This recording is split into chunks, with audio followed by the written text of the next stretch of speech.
Start करते हैं। जैसे आपने फर्स्ट ईयर में 9 सब्जेक्ट पढ़े थे, अभी सेकेंड ईयर में आपको 7 सब्जेक्ट्स आपको पढ़ने हैं। ठीक है, 2 सब्जेक्ट जो आपने अब की बार छोड़ देने हैं, यानी कि जो आपके टीचिंग सब्जेक्ट हैं वो हो सकते हैं सबके अलग अलग हों। फर्स्ट है जो आपका paper cognition, learning and psycho culture context, ये सबका सेम रहेगा। जो सेकंड पेपर है आपका school culture, leadership and change, ये भी सबका कॉमन रहेगा। उसके बाद थर्ड पेपर है आपका understanding the self diversity, gender and inclusive education, ये भी क्या है सबका कॉमन रहेगा। उसके बाद जो फोर्थ पेपर है आपका पेडागोजी ऑफ हिंदी लैंग्वेज। ठीक है, अब आपके आ गए हैं जो फोर्थ पेपर है, फिफ्थ, सिक्स्थ, सेवंथ और एट्थ, लास्ट वाले। अब ये फिफ्थ है जो हिंदी वाला, ये भी सबका सेम ही है। ठीक है, फिफ्थ पेपर, एक मिनट रुको।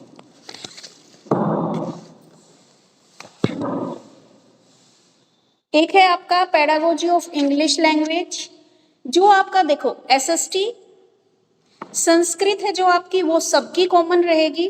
संस्कृत वाला जो पेपर आपने अभी दिया है वो अब की बार भी सेम रहेगा। जो चॉइस रहेगी वो रहेगी आपकी एसएसटी, मैथ, साइंस और इंग्लिश, इनमें से क्या है आपकी चॉइस रहेगी। कोई 2 आपको लेने हैं, कोई बच्चा मैथ या इंग्लिश लेगा, कोई बच्चा एसएसटी इंग्लिश लेगा, कोई बच्चा सोशल साइंस या मैथ भी ले सकता है। ठीक है, तो इसमें क्या है आपकी चॉइस है।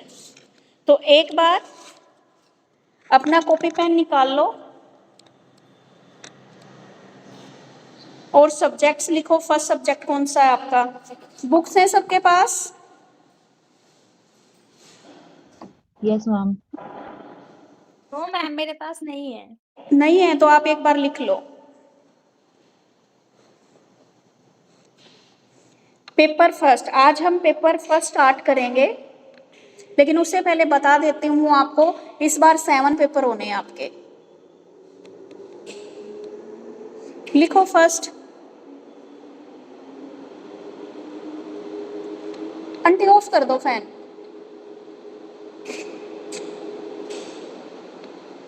Cognition, learning and psycho cultural context, संज्ञान, अधिगम तथा सामाजिक सांस्कृतिक संदर्भ।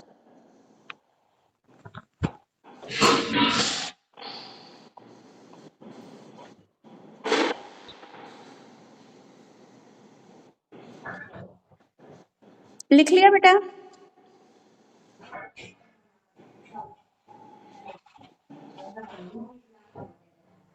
निकिता? Yes ma'am. बेटा मैं बता रही हूँ तुम्हें कि कितने सब्जेक्ट्स आपके हैं। जैसे आपने अब फर्स्ट ईयर में 9 पेपर दिए ना, अभी सेकेंड ईयर में आपको ओनली 7 पेपर देने हैं। ठीक है, हाँ जी। तो एक बार मैं सबसे पहले फर्स्ट क्लास में आपको सिर्फ ये बता रही हूँ कौन कौन से पेपर अब की बार आपको पढ़ने हैं, उसके बाद मैं स्टार्ट करूंगी आपको पढ़ाना फर्स्ट पेपर। ठीक है मैम। ठीक है, लिखो फर्स्ट पेपर। लिख लिया? हाँ नो जी। मैम। रितु नहीं लिखा है? अभी मैं ना एक बार बुक दिखा देती हूँ आपको, है ना? हाँ जी मैम। वहां से फिर आप देख लेना। देखो फर्स्ट पेपर है ये आपका। ब्लर क्यों हो रहा है मेरा? ब्लर हो रहा है। एक मिनट बेटे,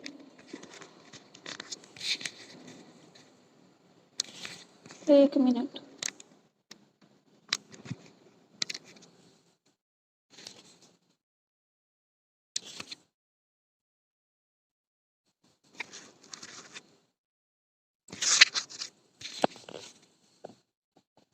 मेरे बैक कैमरे को क्या हो गया?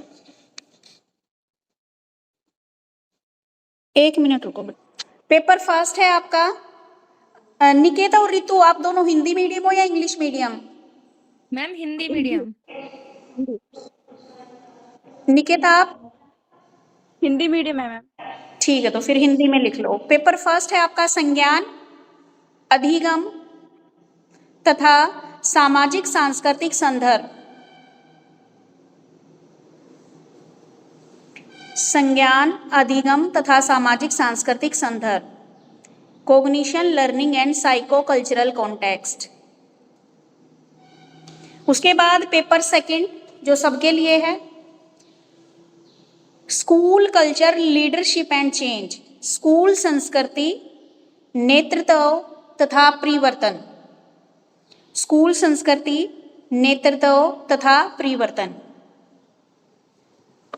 उसके बाद थर्ड पेपर है आपका, लिख लिए दोनों? मैम एक मिनट मैम सेकंड क्या है? स्कूल संस्कृति, नेतृत्व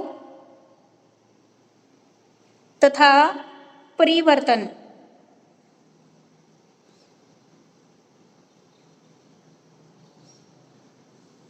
देख रही हूं मैं, अगर फर्स्ट पेपर स्क्रीनशॉट ले लो आप लोग।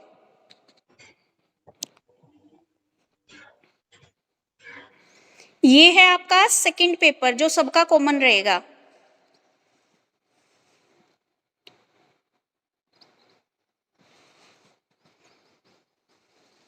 उसके बाद है थर्ड पेपर आपका, understanding the self, diversity, gender and inclusive education. ये भी सबका कॉमन रहेगा।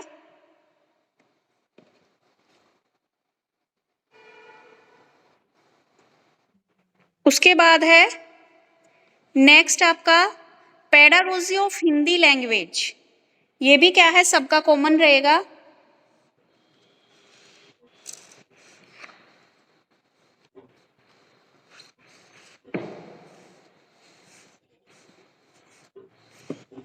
उसके बाद है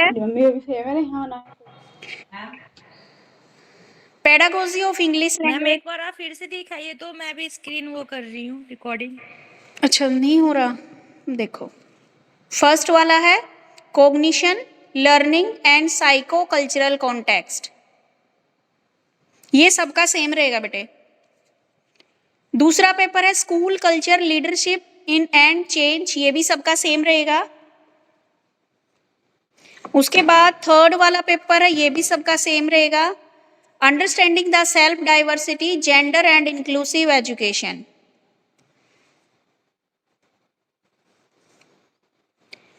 पेडागोजी ऑफ हिंदी लैंग्वेज, ये भी सबका रहेगा। और जो आपका संस्कृत लैंग्वेज वाला है,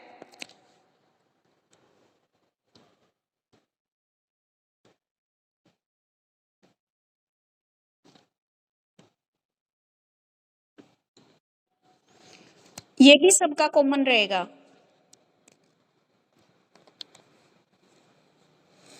और जो आपके ये जो 4 पेपर हैं, ये क्या है, सबके चॉइस में रहेंगे। किसी के पास तो पेडागोजी ऑफ इंग्लिश लैंग्वेज, इन चारों में से कोई 2 आपको आपका फॉर्म फिलअप करते हुए लिए होंगे आपने, या तो मैथ्स लिया होगा या फिर सोशल साइंस या फिर साइंस या इंग्लिश लैंग्वेज। इनमें से एनी 2 आपको क्या करने हैं, लेने हैं।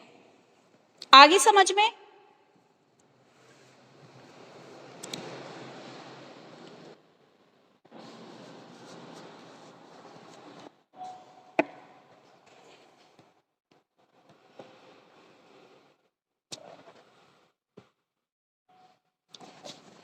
अंडरस्टैंड?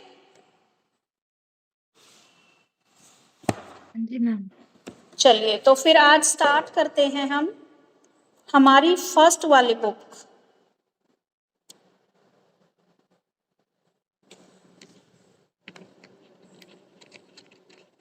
हमारे पास ना 1.5 घंटे का टाइम है। मैं सोच रही हूँ कि ना एक सब्जेक्ट पढ़ाने की बजाय ना हम 2 सब्जेक्ट एक साथ ले लें। बताओ। मैम हम सब तो बस समझ सकते हैं, बुक तो है नहीं हमारे पास, आप जो बोलेंगे उसी को समझेंगे बस। अच्छा बुक नहीं है तो लेकिन आप नोट्स तो बना ही सकते हैं ना अपने अकॉर्डिंग, हाँ जी मैम। है ना? क्योंकि आज तो चैट जीपीटी का जमाना है, आप कुछ भी बना लो। तो फर्स्ट वाली जो बुक है हमारी, आज हम शुरू करने जा रहे हैं हमारी कॉमन, क्योंकि सबसे पहले हम कॉमन सब्जेक्ट करेंगे जिसका कोड है हमारा 201, क्योंकि आपका जो रोल नंबर होता है उसके ऊपर क्या है, आपका पेपर का नाम नहीं लिखा होता, सिर्फ कोड नंबर लिखा होता है। कोड है 201। वही आपका 70 मार्क्स आपके एक्सटर्नल एग्जाम के हैं और 30 मार्क्स आपके इंटरनल एग्जाम के हैं। ठीक है भाई।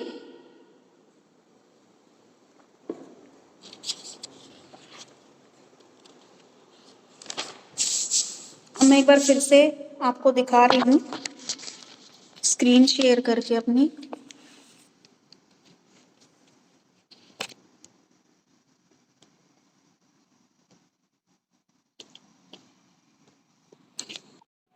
देखो, ये है आपका सिलेबस। जब भी आप किसी भी एग्जाम की तैयारी करो, ठीक है, तो उससे पहले आपको गो थ्रू होना है अपने सिलेबस के साथ। तो सबसे फर्स्ट यूनिट है आपकी लर्निंग एंड कॉग्निशन वाली, जो आपकी क्या है 25 मार्क्स की रहेगी। ठीक है, सबसे पहले बात आती है लर्निंग। इसमें कौन कौन से पढ़ोगे आप? Learning, concept of learning, learning का मतलब क्या होता है, process of children learning, basic ideas of behaviourism and its critiques. ठीक है, ये फर्स्ट टॉपिक है आपका।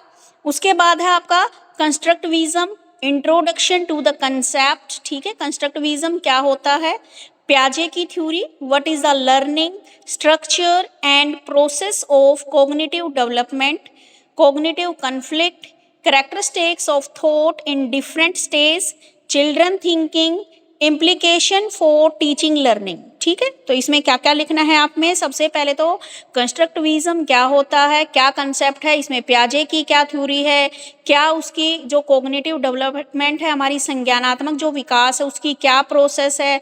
ठीक है, कन्फ्लिक्ट, कन्फ्लिक्ट होता है जब दो लोगों में आपस में झगड़ा हो जाता है, जिनके विचार नहीं मिलते, तो वहाँ पे कन्फ्लिक्ट होता है। ठीक है, उसके बाद क्या है, जो हमारी डिफरेंट डिफरेंट स्टेज होती हैं, जैसे पहले क्या होता है, बच्चा इन्फेंट्री स्टेज में होता है, फिर बच्चा क्या है आपका चाइल्डहुड में आ जाता है, फिर एडोलसेंस में किशोरावस्था में आता है, फिर वह मैच्योर हो जाता है, धीरे धीरे वह क्या है बुढ़ापे की तरफ जाता है। ये सारी स्टेजेज हम इस यूनिट में पढ़ेंगे।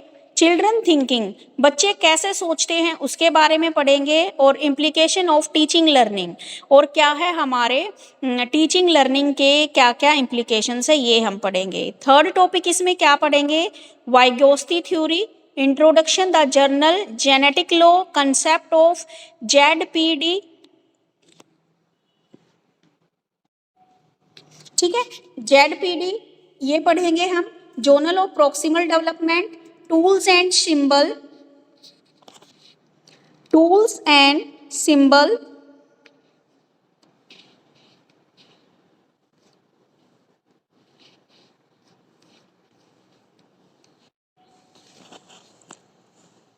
symbols in development, implications of for teaching, basic cognitive process, sensation, attention, perception, thinking। ठीक है, concept formation। सबको विजिबल है?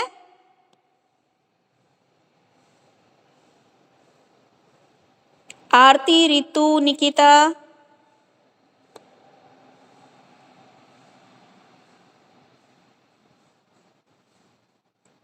विजिबल है?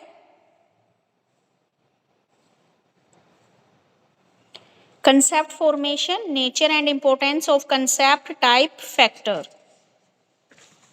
उसके बाद है आपकी influence, concept formation, individual and psychocultural difference in cognition, understanding learning difficulties, term of exclusion and inclusion and impact।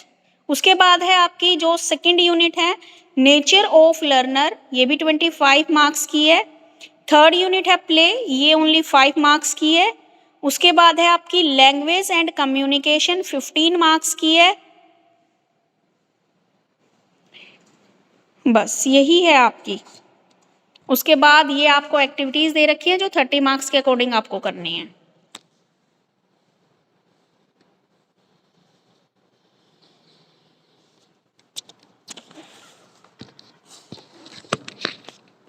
आवाज आ रही है आप लोगों को मेरी? हाँ पता नहीं, मुझे ऐसा लग रहा है कि जैसे मैं ही बोले जा रही हूँ, किसी को सुनाई नहीं दे रहा। मैम, उसमें आवाज नहीं आ रही है। जो आप स्क्रीन शेयर करके बता रहे हो उसमें साउंड नहीं आ रही है आपकी। जब आप ऑफ करते हो उसके बाद साउंड आती है आपकी।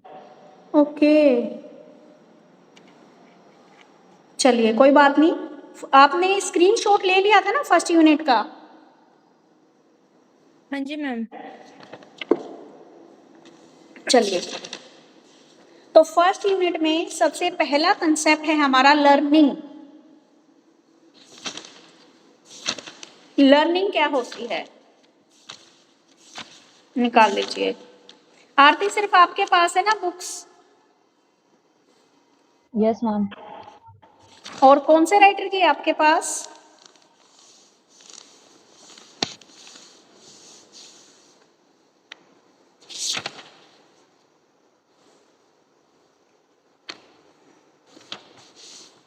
मैंने राइटर तो लिखा नहीं है इसमें, एक्सपीरियंस टीम ऑफ प्रोफेसर लिखा हुआ है बस।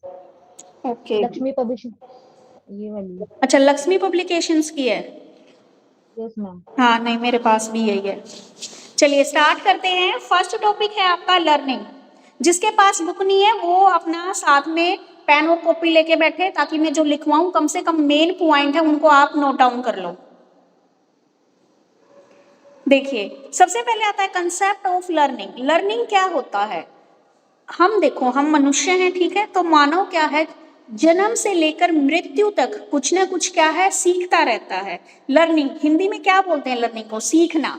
यानी कि हम कुछ ना कुछ जन्म से लेकर मृत्यु तक हम कुछ ना कुछ सीखते रहते हैं। सीखने या लर्निंग से बालक का क्या होता है, डेवलपमेंट होता है। अब आप देखो, अपने घर में ही है, आप बिल्कुल छोटे थे, अभी आप क्या है, सारे काम करना सीख गए हो। जरूरी नहीं है कि आप सिर्फ पढ़ाई से ही लर्निंग कर रहे हो, जी नहीं। आप अपने घर में चाहे आप सब्जी बनाना सीख रहे हो, वो भी क्या है, लर्निंग है। तो हम क्या है, जब से जन्म लेते हैं और मृत्यु तक हम अपने जीवन में कोई ना कोई नई चीज सीखते रहते हैं, ठीक है? तो इसी को क्या बोलते हैं, हम लर्निंग बोलते हैं, ठीक है? तो लर्निंग के द्वारा बालक क्या है, नई नई हैबिट सीखता है, नई नई जितनी भी हमारी रिवाजें हैं, जितने भी इंटेलेक्चुअल स्किल्स है, ठीक है, क्या सही है क्या गलत है, ये सारी चीजें बच्चा किससे सीखता है, लर्निंग से सीखता है, ठीक है?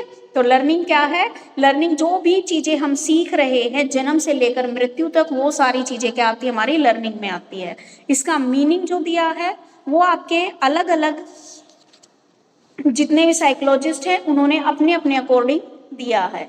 अब देखो भाई, गेट्स के according learning modification of behaviour through experience, क्या बोला है, जो लर्निंग है वह एक्सपीरियंस के द्वारा हमारे बिहेवियर में चेंज लाती है। देखो भाई, लर्निंग कैसे हमारे बिहेवियर में चेंज लाती है। मान लीजिए पहले आपको चाय बनानी नहीं आती थी, अब आपने सीख ली चाय बनानी, तो आपके बिहेवियर में क्या चेंज हो गया, जो चीज मेरे को पहले नहीं आती थी वो चीज अब मुझे करनी आ गई है, ठीक है? तो वो क्या कहलाती है, हमारी लर्निंग।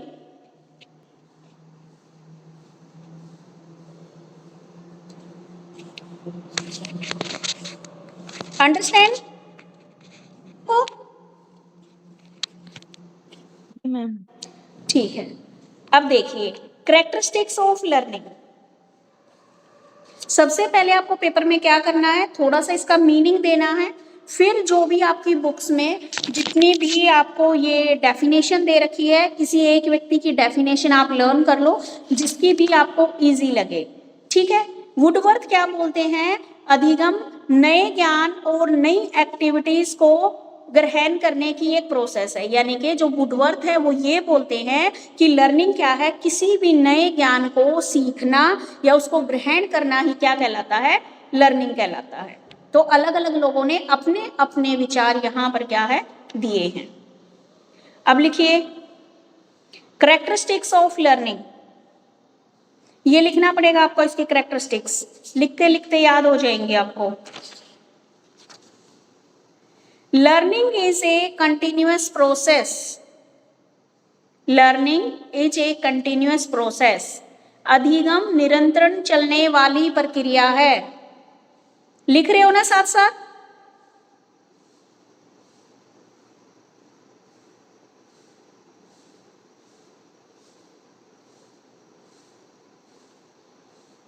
रितु, निकेता, आरती लिख रहे हो बेटा साथ साथ? हाँ हाँ जी जी मैम। मैम। ठीक है, मैम एक बार रिपीट कर दूं तो? पॉइंट पॉइंट नोट कर लो आप। अधिगम लगातार चलने वाली प्रक्रिया है। Learning is A continuous process.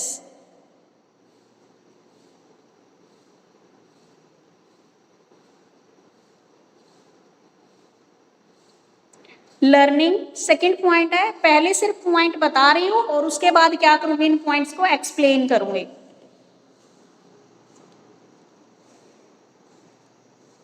दूसरा पॉइंट है learning is change in behaviour. अधिगम व्यवहार में परिवर्तन करता है। अधिगम व्यवहार में परिवर्तन है। थर्ड पॉइंट है learning is a universal process. Learning is a universal process. अधिगम सार्वभौमिक प्रक्रिया है। फोर्थ पॉइंट है लर्निंग इज ए एडजस्टमेंट। अधिगम समायोजन की प्रक्रिया है। लर्निंग नेक्स्ट पॉइंट है learning is purposive and goal oriented. Learning उद्देश्यपूर्ण एवं लक्ष्य केंद्रित है। इसमें ना बेटा मैम लास्ट पॉइंट एक बार रिपीट करिए तो? अधिगम समायोजन की प्रक्रिया है, फोर्थ पॉइंट। फिफ्थ पॉइंट है अधिगम उद्देश्यपूर्ण एवं लक्ष्य केंद्रित है। अब मेरे को ये बताओ तुम पॉइंट इंग्लिश में लिख रहे हो या हिंदी में? मैम हिंदी में। ठीक है। अधिगम उद्देश्यपूर्ण एवं लक्ष्य केंद्रित है। सिक्स्थ पॉइंट है आपका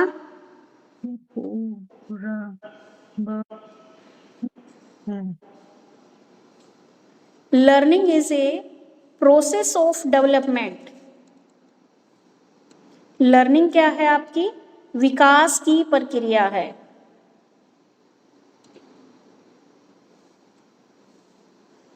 अधिगम विकास की प्रक्रिया है।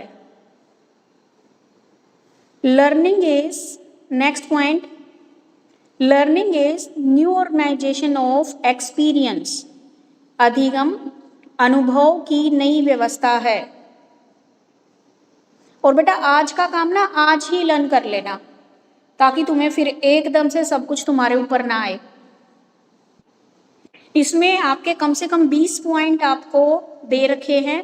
उन 20 पॉइंट में से आपको 7 या 8 पॉइंट लर्न करने हैं। ठीक है, मैं सारे बता दूंगी, जो आपको इजी लगे पॉइंट वो आपको करना है। Learning is A product of activity and environment. Learning is A productivity of activity and environment. Learning क्रिया और वातावरण का परिणाम है।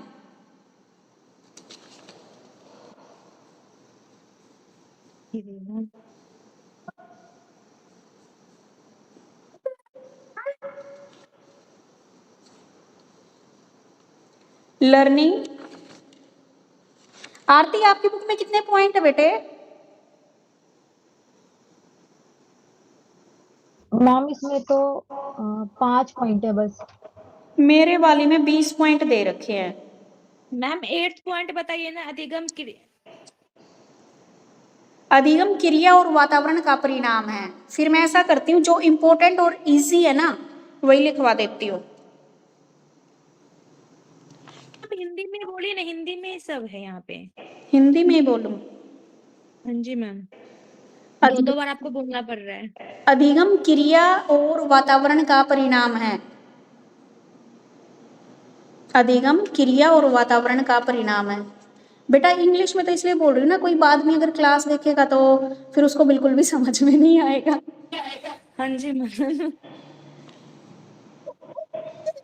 अगला पॉइंट लिखो।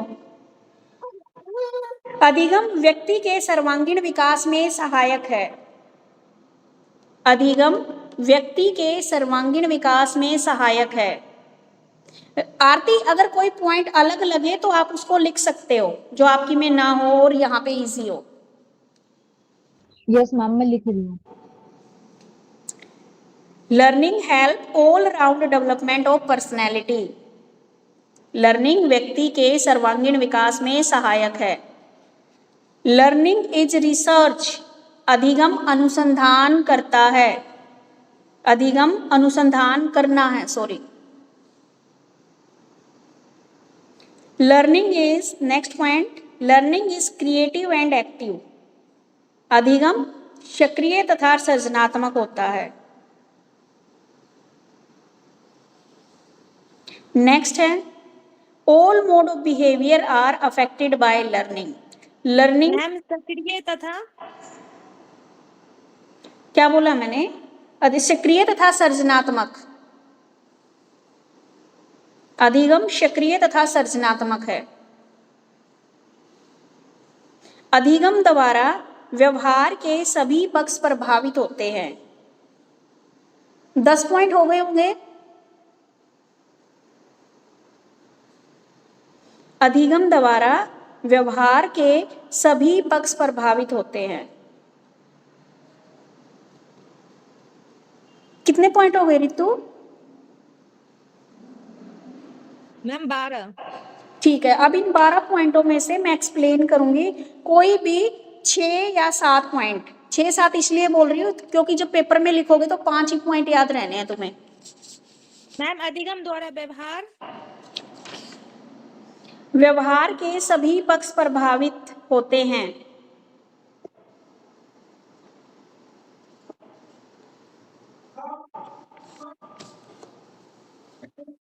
चलिए अब एक्सप्लेन कर रही हूँ, इनको ध्यान से सुनना और इन पॉइंट्स को बाद में जब अपने नोट्स बनाओ तो अपनी लैंग्वेज में लिखना, ठीक है? देखो, सबसे पहला पॉइंट मैंने बताया है, learning is A continuous process. ठीक है, कि लर्निंग है जो वह निरंतर चलने वाली प्रक्रिया है। यानी कि हम क्या करते हैं, जन्म होने से लेकर हमारी मृत्यु हो जाती है, लेकिन हम कुछ ना कुछ सीखते रहते हैं अपने जीवन में। ठीक है, चाहे हम औपचारिक तरीके से सीखे, चाहे हम फॉर्मल वे में सीखे या इनफॉर्मल वे में सीखे। फॉर्मल क्या हो गया, जैसे हम क्लास में पढ़ रहे हो, ये हो गया आपका फॉर्मल वे, औपचारिक तरीका। और इनफॉर्मल क्या हो गया, जैसे आप अपने घर पे कोई चीज सीख रहे हो, ठीक है, तो वो क्या कहलाएगा आपका इनफॉर्मल वे। ठीक है, तो जो हमारी लर्निंग है वह लगातार चलने वाली प्रोसेस है। जन्म से लेकर मृत्यु तक हम प्रत्यक्ष या अप्रत्यक्ष तरीके से फॉर्मल या इनफॉर्मल वे में कुछ ना कुछ सीखते रहते हैं। ठीक है, फर्स्ट पॉइंट इज क्लियर? हाँ जी मैम। ठीक है, next second point, learning is change in behaviour. अधिगम व्यवहार में परिवर्तन है। ठीक है, अधिगम व्यवहार में परिवर्तन है। देखिए भाई, कैसे, जब भी आप कोई चीज सीखते हो तो उससे क्या होता है, आपके बिहेवियर में एक चेंज आता है। ठीक है, चेंज कैसे आता है, सीखने की प्रोसेस में हम क्या करते हैं, कोई भी चीज सीखते हैं तो हम उसी दिशा में जाते हैं। ठीक है, सीखने का मतलब, जैसे आप एग्जाम्पल डाल सकते हो अपना, जैसे अभी आप पढ़ रहे हो, ठीक है, इससे पहले आपको नहीं पता था, आपने किताबें सिर्फ देखी हैं, आपको ये नहीं पता था इस किताब के अंदर क्या है। अब आपने क्या है, आपने 1 घंटा पढ़ा, आधा घंटा पढ़ा, वो चीज आपने सीख ली तो क्या हो गया, आपके बिहेवियर में ये चेंज हुआ कि पहले वो चीज नहीं आती थी, अब वो चीज आपको आ गई है। इसमें आप कोई भी अपना इनफॉर्मल एग्जाम्पल भी आप इसमें डाल सकते हो कि पहले मुझे चाय बनाना नहीं आता था और अब मुझे क्या है, चाय बनाना मैंने सीख लिया है। तो ये क्या है, आपके बिहेवियर में चेंज है। क्लियर? Yes ma'am. चलिए, थर्ड पॉइंट है आपका, learning is a universal process. अधिगम सार्वभौमिक प्रक्रिया है।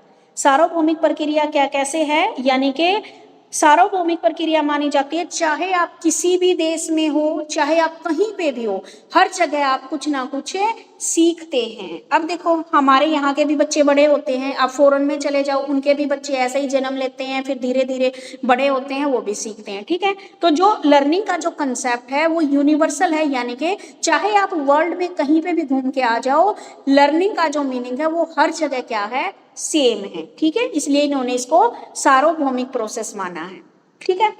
उसके बाद है नेक्स्ट हमारा लर्निंग एडजस्टमेंट की प्रोसेस है, ठीक है। लर्निंग इज ए एडजस्टमेंट, यानी कि आप समायोजन की प्रोसेस इसको बोलते हैं। समायोजन की प्रोसेस बोलने का मतलब कि जैसी भी सिचुएशन आपके सामने आती है, आप उसी सिचुएशन के अकॉर्डिंग खुद को डाल लेते हो, इसी को बोलते हैं हम एडजस्टमेंट, ठीक है। एक तो होता है कि बिल्कुल नहीं झुकता, लेकिन जो बंदे क्या है सीख रहे हैं या जिनके अंदर थोड़ा सा भी विवेक है, वो क्या है खुद को एडजस्ट कर लेते हैं, ठीक है।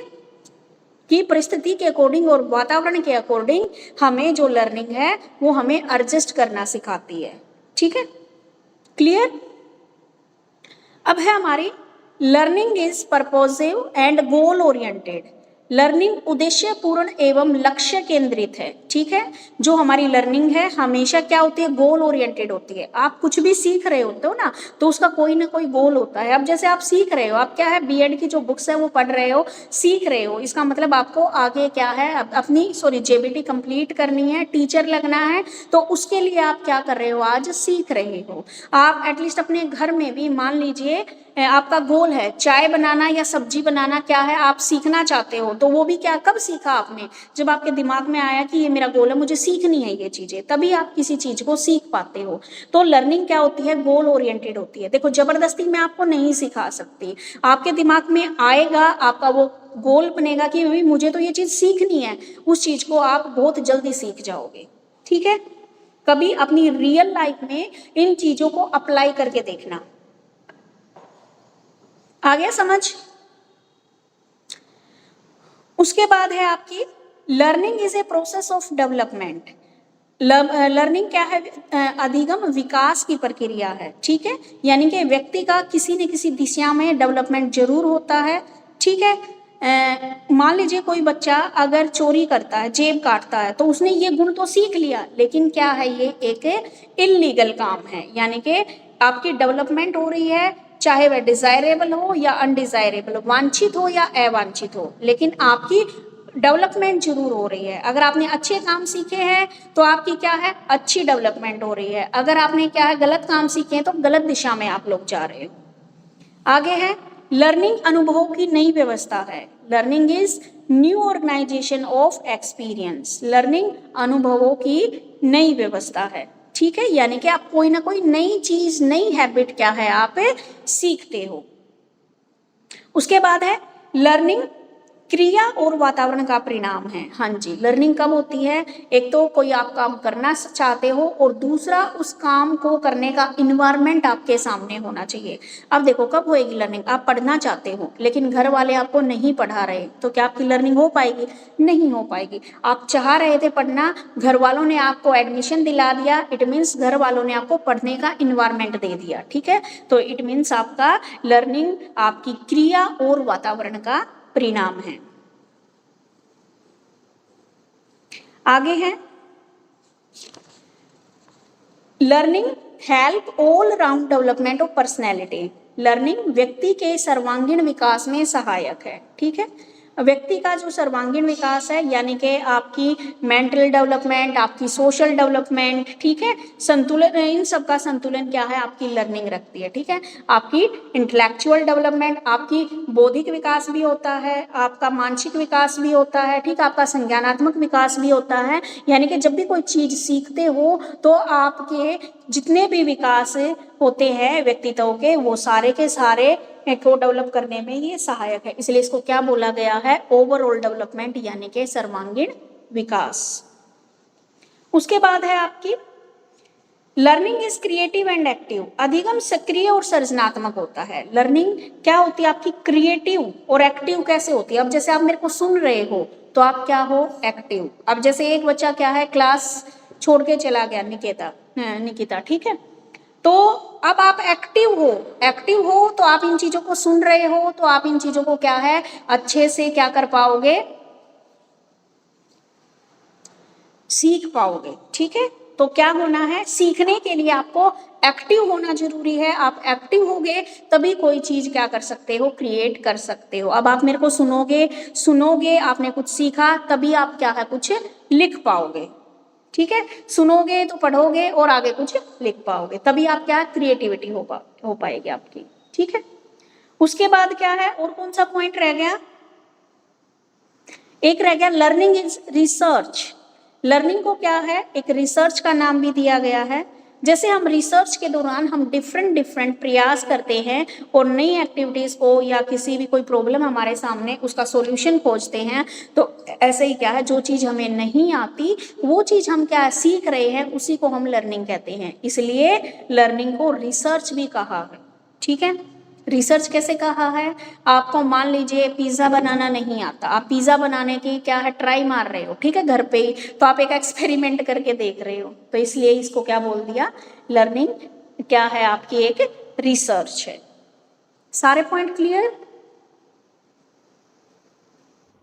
Yes ma'am. ठीक है, तो जो कंसेप्ट था आपका फर्स्ट क्वेश्चन वो आपका कंप्लीट हो गया है।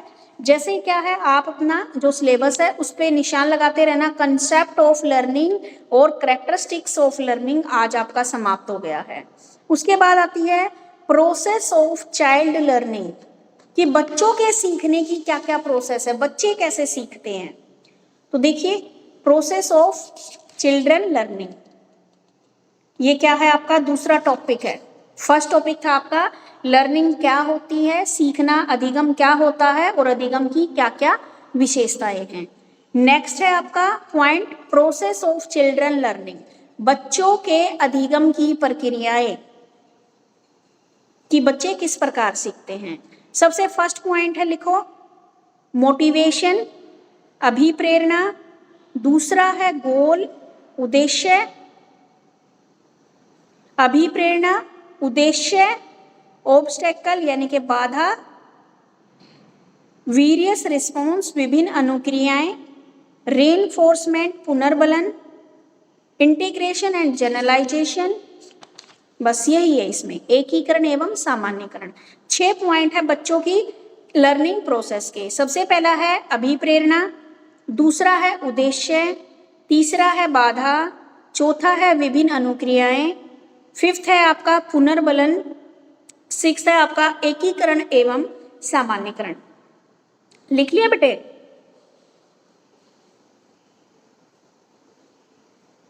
रितु? मैम चौथा? चौथा बेटा विभिन्न अनुक्रियाएं।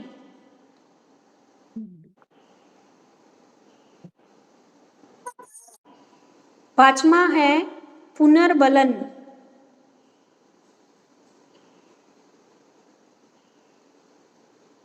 छठा है एकीकरण एवं सामान्यीकरण।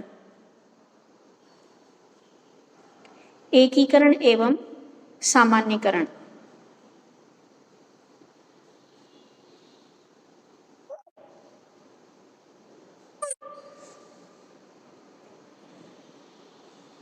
ठीक है, देखो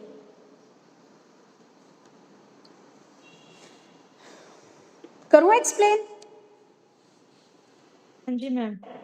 देखिए, प्रोसेस है हमारी, किसी भी क्रिया को सीखने का अर्थ है कोई भी जो भी क्रिया आप करते हो उसको एक साथ संपूर्ण करके संपूर्ण रूप से किसी अनुभव को प्राप्त करना। इसने बताया है जब भी कोई काम सीखने का अर्थ है कि जो चीज आप सीख रहे हो उसका पूरा एक्सपीरियंस आप लेते हो। ठीक है, इसमें बताया गया है कि एक बच्चे को आप किन किन प्रोसेस के जरिए सिखा सकते हो। देखो, बच्चा ऐसे तो सीखेगा नहीं, सबसे पहले बच्चे के अंदर क्या होना चाहिए, मोटिवेशन होना चाहिए, अभिप्रेरणा। अब क्या है, कोई छोटा बच्चा है या आप लोग भी है, अगर मैं आपको बार बार मोटिवेट करूंगी, बेटा आप कर सकते हो, आप पढ़ सकते हो, ठीक है, तो आप उस चीज को सीखोगे। ठीक है, जैसे रितु आप अपना खुद का एग्जाम्पल ले सकते हो कि आपने एक बार सोचा था कि मैं नहीं कर पाऊंगी जेबीटी, है ना, सोचा था ना आपने, और आपको बार बार हम मोटिवेट करते रहे कि कोई दिक्कत नहीं है बेटा, आप बाद में एग्जाम दे दो। ठीक है, तो क्या है, मोटिवेशन, एक बच्चे को सिखाने के लिए मोटिवेशन, अभिप्रेरणा बहुत जरूरी है। ठीक है, छात्र पढ़ते हैं इसलिए क्योंकि उन्हें क्या है, परीक्षा में पास होना है। अगर मान लो पेपर नहीं होते तो क्या कोई बच्चा पढ़ता? बिल्कुल भी नहीं पढ़ता। क्लास अटेंड करता लेकिन तैयारी नहीं करता। अब उसको पता है अगली क्लास में तभी होगे आप जब आप इस क्लास को क्या कर लोगे, पास कर लोगे। तो बच्चों के लिए के सामने क्या मोटिवेशन है कि मुझे इस क्लास को क्या करना है, पास करूंगा तभी मैं नेक्स्ट क्लास में पहुंच पाऊंगा। तो उसके लिए मोटिवेशन क्या है, मोटिवेशन क्या है उनके लिए कि मुझे नेक्स्ट क्लास में जाना है।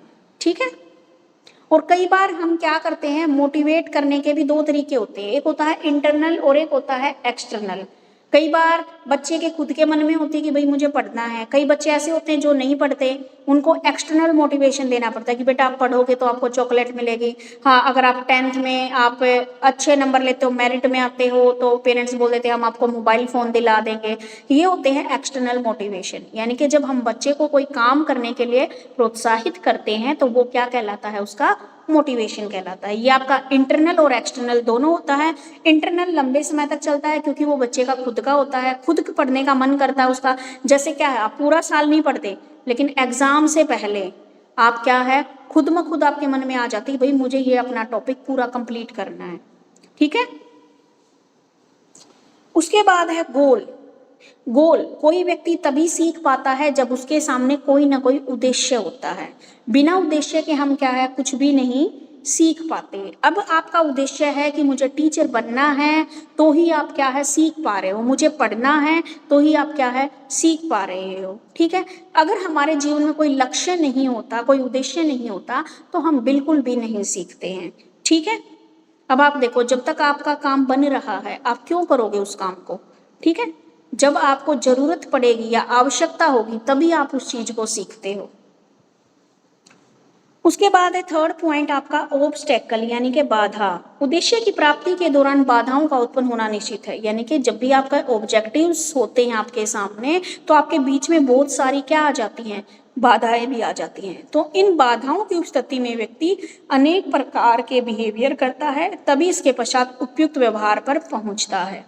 तो इन बाधाओं को कंट्रोल करना भी हमारे व्यवहार में, बच्चे के सीखने में ही एक यानी कि इनको कंट्रोल करना भी एक सीखना है। ठीक है। यानी कि अब आप देखो, ऋतु आपकी तो खुद की क्या है, पढ़ने में क्या आ रही है, डिफिकल्टी आ रही है, लेकिन फिर भी क्या कर रहे हो, आप उसको पढ़ रहे हो, कर रहे हो। तो यानी कि क्या है, बच्चे के भी सीखने के बीच में बहुत सारी बाधाएं आती है।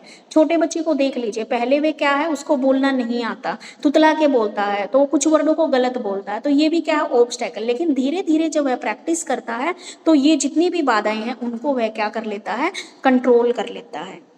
उसके बाद है आपका वीरियस रिस्पॉन्स। अब क्या वीरियस रिस्पॉन्स, विभिन्न अनुक्रियाएं।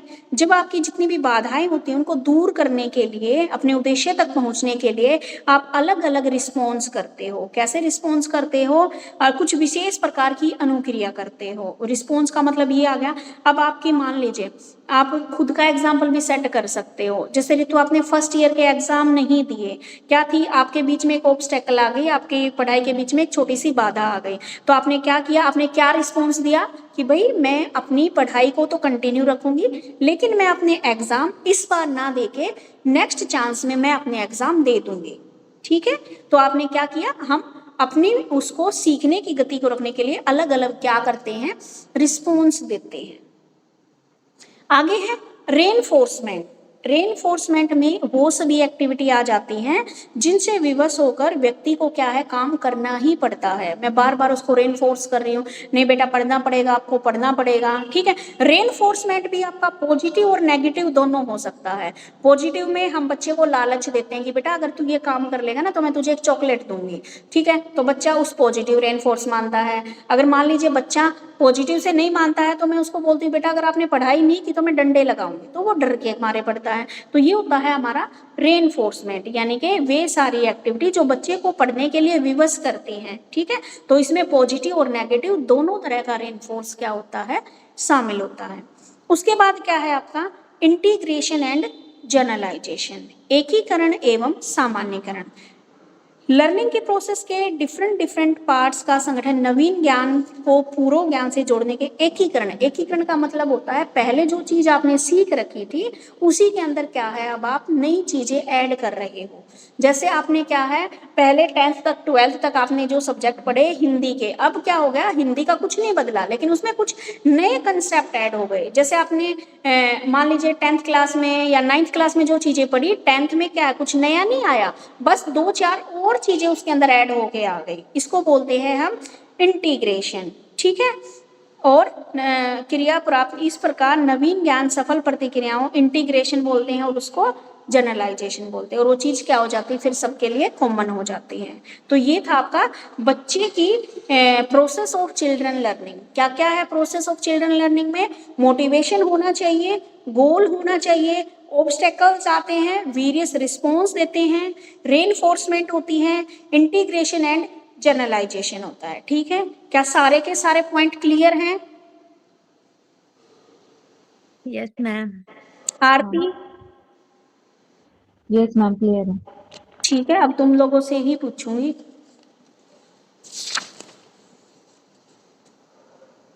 पाँच मिनट का टाइम है, एक बार रिवाइज कर लो, फिर तुम लोगों से ही मुझे पूछना है।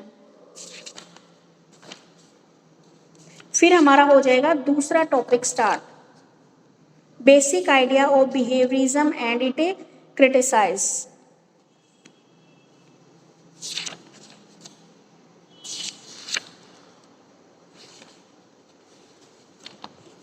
डालो चैट जीपीटी से निकाल लो, आपका आ जाएगा क्या होता है ना। और साथ के साथ लर्न कर लोगे तो अच्छा रहेगा।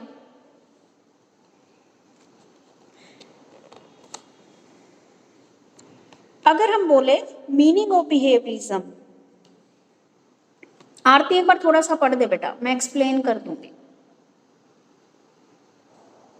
Yes ma'am. व्यवहारवाद का अर्थ व इसके आधारभूत विचार। 20वीं सदी के आरंभ में मनोवैज्ञानिक मनोविज्ञान के अध्ययनार्थ प्रमाणात्मक सिद्धांतों को महत्व दिया करते थे। इस काल से पहले अंतर्दर्शन विधि को प्रमुखता प्राप्त थी। समय पाकर लोगों ने इस विधि में निहित दोषों के कारण इसकी कटु आलोचना प्रारंभ कर दी। अमेरिका के मनोवैज्ञानिक वर्ग का ध्यान मानव मस्तिष्क की क्रिया को समझने में ग्रस्त होने के कारण वे चेतना को मनोविज्ञान के विषय के रूप में अस्वीकार करते थे। उनका ये मत था कि मनोविज्ञान का चेतना से कोई मतलब नहीं है। वे लोग व्यक्ति के अनुभवों के अध्ययन की ओर से निराश थे। इसी के साथ साथ मनोवैज्ञानिक का एक ऐसा समुदाय भी था जो चेतना को मनोविज्ञान का एक जरूरी विषय स्वीकार करता था। इसकी मान्यता थी कि मनुष्य के मस्तिष्क की गति को समझने के लिए चेतना का अध्ययन बड़ा जरूरी है।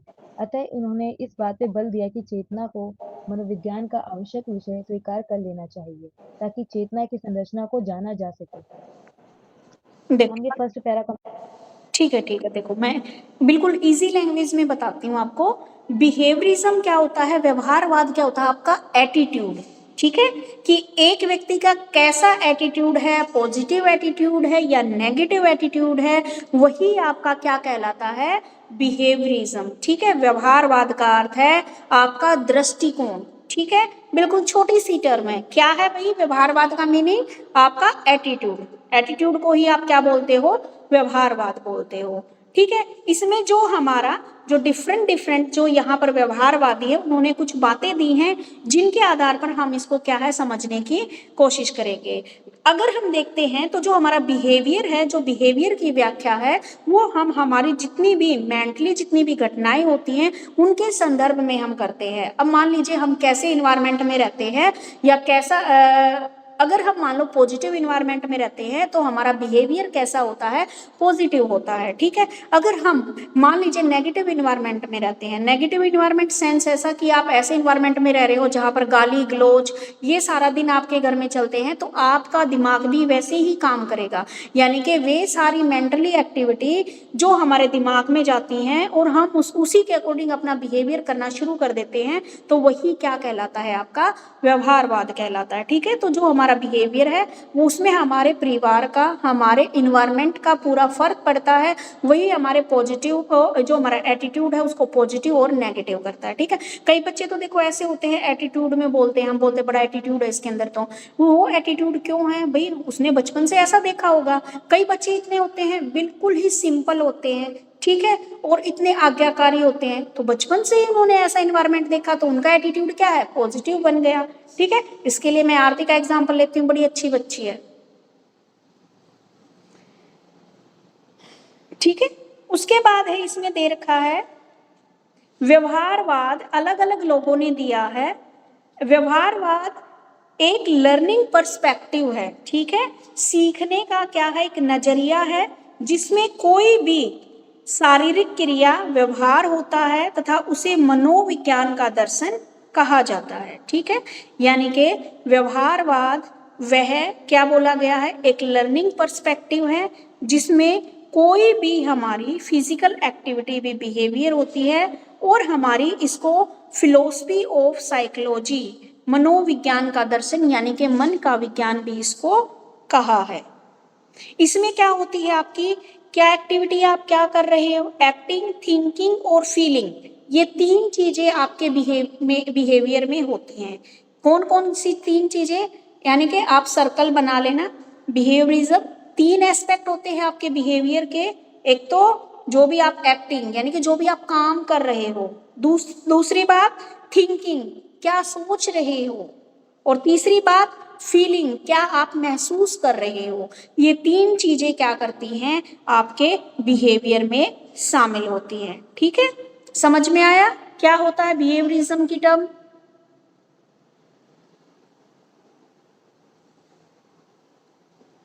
आरती और रितु समझ में आ गए बेटे।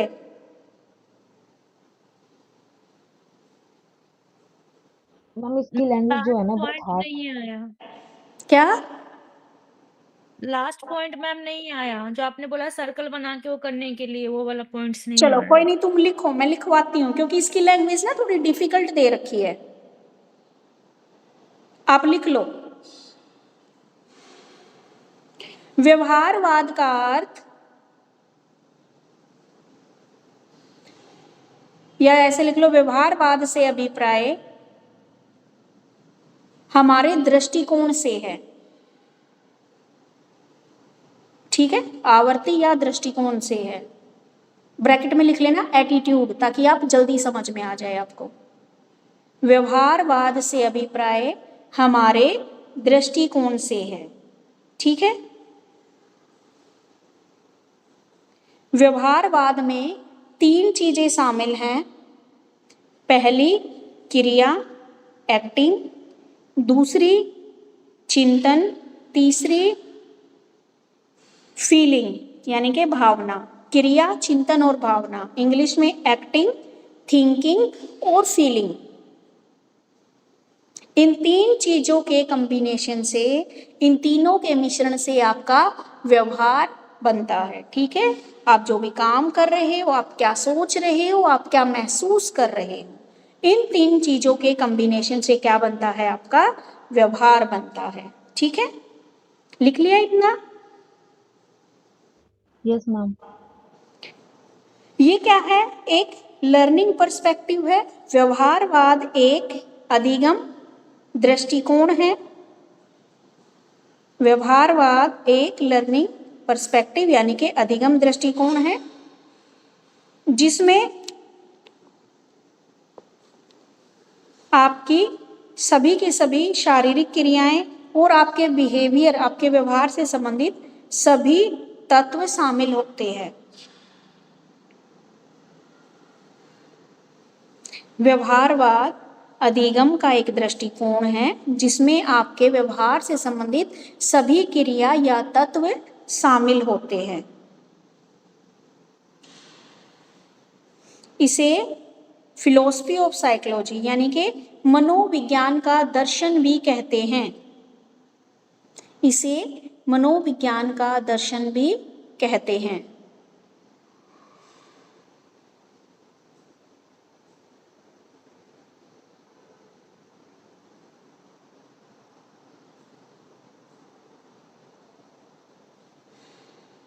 लिख लिया?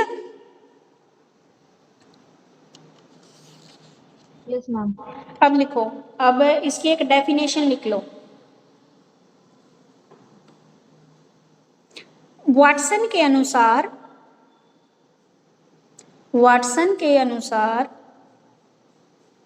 व्यवहारवाद इस विश्वास पर आधारित है, वाटसन के अनुसार व्यवहारवाद इस विश्वास पर आधारित है कि व्यवहार को मापा जा सकता है, उसे प्रशिक्षित किया जा सकता है तथा उसे परिवर्तित किया जा सकता है। वाटसन के अनुसार व्यवहारवाद इस विश्वास पर आधारित है कि व्यवहार को मापा जा सकता है, व्यवहार को मापा जा सकता है, उसे प्रशिक्षित किया जा सकता है और उसे परिवर्तित किया जा सकता है।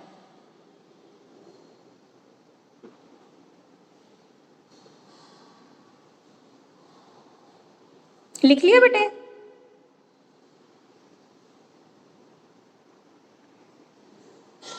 Yes ma'am. ठीक है, आगे लिखो। व्यवहारवाद अधिगम का एक ऐसा सिद्धांत है, व्यवहारवाद अधिगम का एक ऐसा सिद्धांत है जो इस विचार पर आधारित है कि सभी व्यवहारवाद अधिगम का ऐसा सिद्धांत है। बेटा वो जो डेफिनेशन है ना वो तो कंप्लीट हो गई, अब ये नया पैराग्राफ है। व्यवहारवाद अधिगम का एक ऐसा सिद्धांत है जो इस विचार पर आधारित है कि सभी व्यवहार अनुबंध द्वारा अर्जित किए जाते हैं, यानी कि जो भी व्यवहार हम करते हैं वे क्या है, हमारे एक कंडीशंस के ऊपर आधारित होते हैं।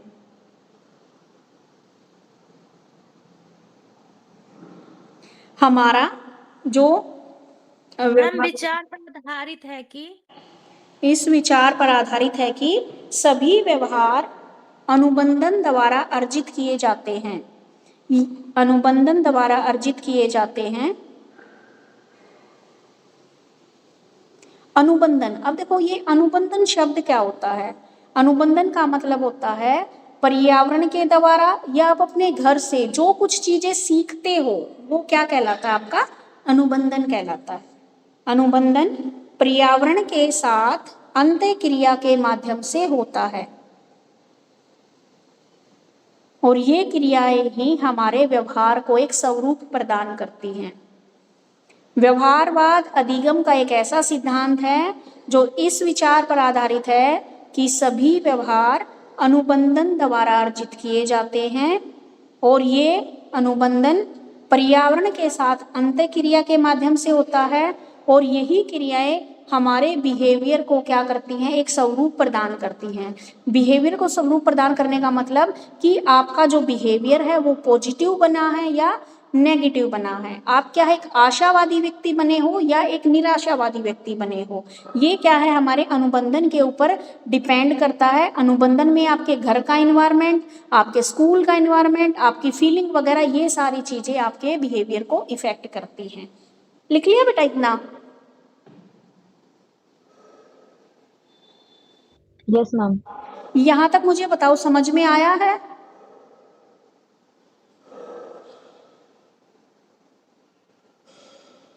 आरती और ऋतु जो आपने लिखा है वो बात समझ में आई है? Yes ma'am. क्योंकि जी मैम। क्योंकि इस क्वेश्चन की ना लैंग्वेज डिफिकल्ट दे रखी है, आपको बुक में समझ में नहीं आएगी। अब देखो जो अनुबंधन है वे दो प्रकार का होता है, प्राचीन यानी कि क्लासिकल कंडीशनिंग, प्राचीन अनुबंधन। अब अनुबंधन को एक सर्कल बनाओ और दो पार्ट में डिवाइड कर दो, अनुबंधन, प्राचीन अनुबंधन और सक्रिय अनुबंधन, ऑपरेंट कंडीशनिंग।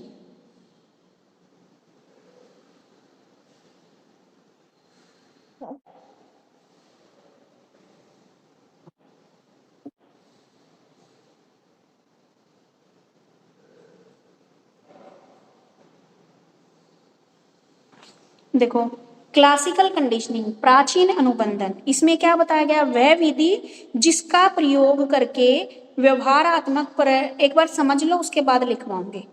प्राचीन अनुबंधन वह विधि है, यानी कि क्लासिकल कंडीशनिंग वह एक्टिविटी है, वह प्रोसेस है जिसके द्वारा हम क्या करते हैं, व्यवहारात्मक ट्रेनिंग प्रशिक्षण में किया जाता है, जिसमें प्राकृतिक रूप से उपलब्ध अनुबंधनों को किसी अनुक्रिया के साथ जोड़ा जाता है, उसके बाद पहले से उपलब्ध उद्दीपन से प्राकृतिक रूप से उपलब्ध उद्दीपन के साथ जोड़ा जाता है। देखो भाई, इसने थोड़ा सा ये ऐसे समझ में नहीं आया, अनुबंधन वह प्रोसेस है जिसमें एक उत्तेजना वस्तु परिस्थिति के द्वारा अनुक्रिया होती है। इसके अतिरिक्त यह अनुक्रिया एक प्राकृतिक या सामान्य अनुक्रिया है। देखो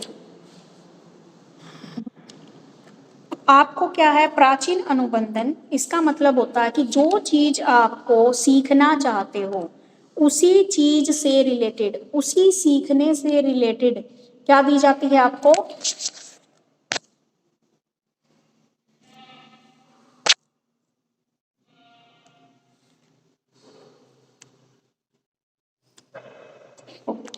अब जो क्लासिकल कंडीशनिंग है उसका मतलब होता है, मान लो आप एक बच्चे को कुछ सिखाना चाहते हो, आप डेली बच्चे के लिए एक चॉकलेट लेके आते हो, आप घर से मान लो आप जॉब कर रहे हो या कॉलेज से जाते हो, ठीक है, आप अपने बच्चे के लिए एक चॉकलेट लेके जाते हो, या घर में कोई भाई का बेटा है या बेटी, उसके लिए चॉकलेट लेके जाते हो, तो बच्चे के दिमाग में ये बात सेट हो जाती है कि मेरी मम्मी या मेरी बुआ जब भी आएंगी स्कूल से, कॉलेज से या ड्यूटी से, तो तुम्हारे लिए एक चॉकलेट लेके आएंगे।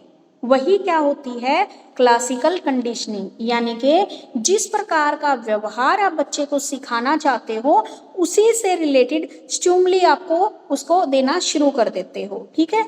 ये क्या कहलाता है आपका, क्लासिकल कंडीशनिंग, यानी कि एक ऐसी प्रोसेस जिसके द्वारा स्टिमुलस और रिस्पॉन्स के बीच में क्या है, संबंध स्थापित किया जाता है, ठीक है, उसी को क्या बोलते हैं, क्लासिकल कंडीशनिंग बोलते हैं। ये क्या है, अब आगे आप अच्छे से तब क्लियर होएगा आपको, ये आगे इनकी पूरी पूरी थ्योरी दे रखी होगी, ठीक है, थ्योरी में आपको समझा रखा होगा कि क्लासिकल कंडीशनिंग क्या होती है और ऑपरेंट कंडीशनिंग क्या होती है, सक्रिय अनुबंधन। यहाँ पर जस्ट आपको क्या इनके नाम देने हैं, ठीक है, सिर्फ नाम बताने हैं, यहाँ पे आगे पूरा का पूरा चैप्टर इसके ऊपर थ्योरी दे रखी है, तब आपको ये अच्छे से क्लियर हो जाएगा।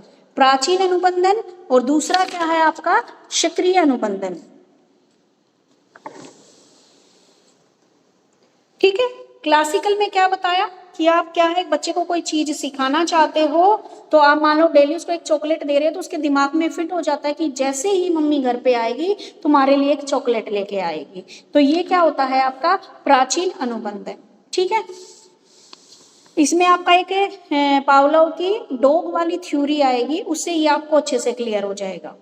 आगे है ऑपरेंट कंडीशनिंग, सक्रिय अनुबंधन। सक्रिय अनुबंधन वह प्रक्रिया है जिसमें आप कंटिन्यूसली बच्चे को सिखा रहे हो, आप क्या है उसको कोई भी सब्जेक्ट आप सिखाना चाहते हो तो बार बार आप उसको क्या कर रहे हो, रेनफोर्स कर रहे हो या रिवॉर्ड दे रहे हो, तो वो क्या कहलाता है आपका ऑपरेंट कंडीशनिंग, सक्रिय अनुबंधन, ठीक है।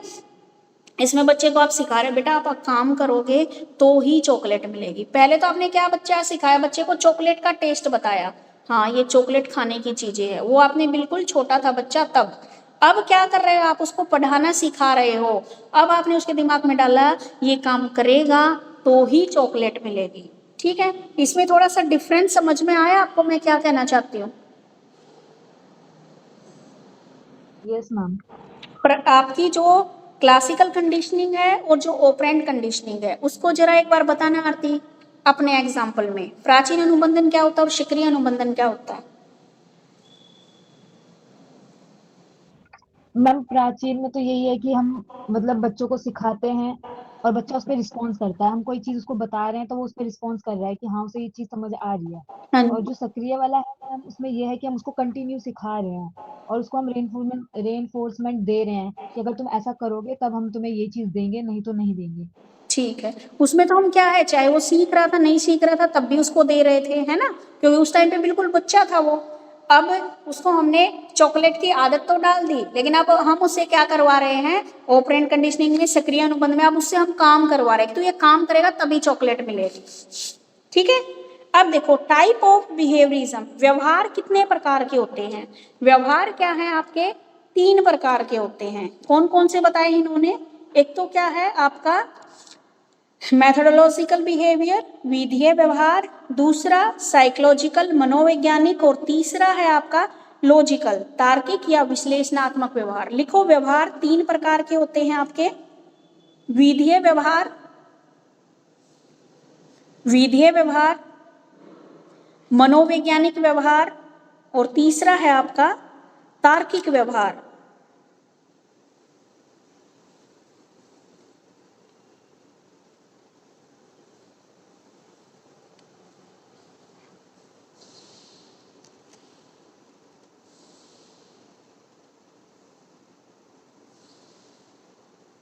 अब देखो विधीय व्यवहार, विधीय व्यवहार कौन सा होता है?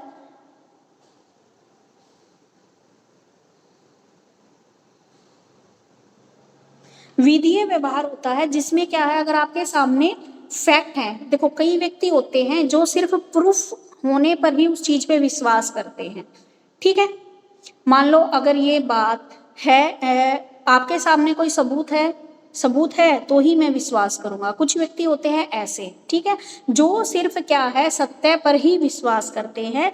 विधीय यानी कि जो लॉ के द्वारा, कानून के द्वारा, मान लो जैसे कानून सबूत मांगता है ना, तो ऐसे व्यक्ति हर एक छोटी छोटी चीज के लिए सबूत मांगते हैं। आपने अपने घर में कई बच्चे ऐसे देखे होंगे, मान लो उन्होंने कोई चीज पढ़ ली तो पूछेंगे मम्मी ऐसे क्यों होता है, हमें करके दिखाओ, ठीक है। साइंस के कुछ छोटे छोटे एक्सपेरिमेंट अगर स्कूल में बता दिए टीचर ने, तो बच्चा वही एक्सपेरिमेंट घर पे अपनी मम्मी से करवा के देखता है कि मम्मी मुझे करके दिखाओ, ये चाय क्यों उबल रही तो मुझे बना के दिखाओ कैसे बनती है। तो वो होता है विधीय व्यवहार, जो व्यक्ति सिर्फ सत्यता से जुड़ा हुआ है, सत्य को ही मानता है और किसी चीज को नहीं मानता। समझ में आ गया विधीय व्यवहार? Yes ma'am. दूसरा होता है मनोवैज्ञानिक व्यवहार, ठीक है।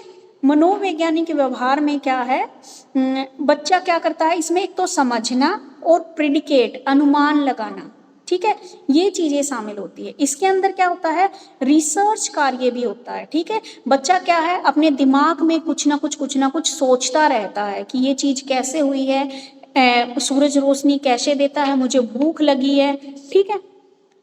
तो मनोवैज्ञानिक व्यवहार क्या है कि बच्चा क्या है, एक साइंटिस्ट की तरह सोचना शुरू कर देता है, ठीक है। वह क्या करता है, पर्यावरणीय घटनाओं को देखता है बार बार, ठीक है, समझता है और फिर उसके अनुसार क्या करता है, अनुमान लगाता है। कुछ बच्चे कैसे होते हैं, पहले समझेंगे, ठीक है, कुछ बच्चे होते हैं रट्टा मारने वाले। कुछ बच्चे क्या करेंगे, पहले कंसेप्ट जो टीचर ने समझाया है उसको समझेंगे और उसके बिहाफ पर, सर ने क्वेश्चन दिया था निकालने को और बच्चे ने भी क्या है ऐसे ही 2-3 क्वेश्चन और कर दिए एडवांस में, ये होती है साइकोलॉजिकल बिहेवियर, ठीक है। जो क्या है क्या करते हैं, प्रयास भी करते हैं, रिस्पॉन्स भी देते हैं, ठीक है, ट्रायल भी करते हैं अपनी लर्निंग हिस्ट्रीज में। रिस्पॉन्स देंगे क्लास में, ट्राई करेंगे, नहीं आता तब तक निकालते रहेंगे, ये होता है साइकोलॉजिकल बिहेवियर। और एक होता है आपका तार्किक, जिसको इन्होंने क्या बोला है, एनालिटिकल, ठीक है, या लॉजिकल बिहेवियर। ये बच्चे क्या है, मेंटली कंसेप्ट बड़े तेज होते हैं इनके, यानी कि जिनका मैथमेटिक्स बड़ा तेज होता है, ठीक है। वे हर एक परिस्थिति में क्या है, पहले एनालाइज करके देखेंगे कि क्या ये चीज सही है या नहीं है, ठीक है, ये मेरे लिए ठीक रहेगा या नहीं, इसमें मेरा फायदा है या नहीं। तो ये होता है आपका तार्किक या विश्लेषणात्मक व्यवहारवाद, ठीक है।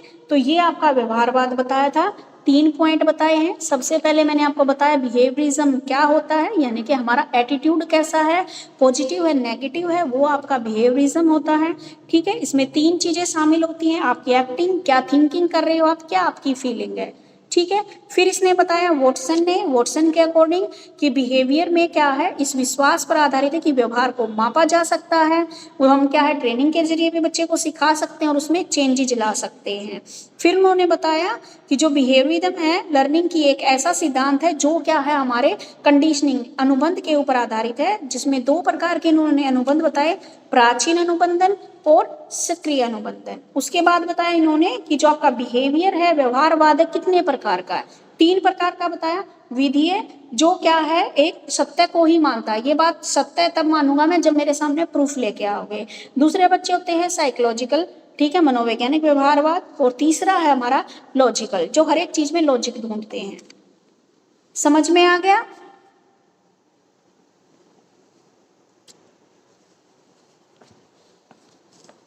Yes ma'am. ठीक है, तो आज हम इतना ही करते हैं। कल इस पूरे कंसेप्ट को एक बार पढ़ लेना, कोई प्रॉब्लम हो तो मेरे से पूछ लेना, नहीं तो फिर क्या है, हम नेक्स्ट कंसेप्ट के ऊपर चलेंगे। ठीक है, अब कोई प्रॉब्लम है तो पूछ सकते हो।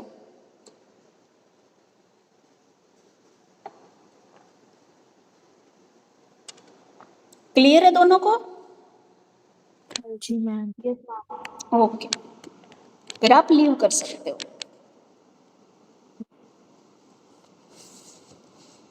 Okay bye ma'am. बाय बेटे, बाय।